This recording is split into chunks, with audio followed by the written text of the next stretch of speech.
Niyə görə yuxu o qədər vacibdir? Heç özünüzə sual vermisiniz ki, yuxuya nə qədər vaxt sərf eləyirəm? Ömrümüzün 1/4 hissəsini yuxuya sərf eləyirik. 24 saat ərzində normal insan təxmini 7-8 saat yatır. Çox vaxt pasientlər müraciət eləyəndə ilk simptomlardan biri elə yuxu pozuntu olur. Mən həmişə belə izah eləyirəm. Yuxu sanki bir indikatordur. Təsəvvür eləyin ki, yuxu pozulanda sanki sizdə qızdırma artır.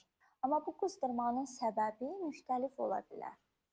Elə də yuxu pozuntunun altında, arxasında müxtəlif səbəblər ola bilər. Eləcə də depressiya, təşviş, stress və digər problemlər. Psixiatriyada ayrıca yuxu pozuntuları var, beynəlxalq xəstəlik təsnifatında.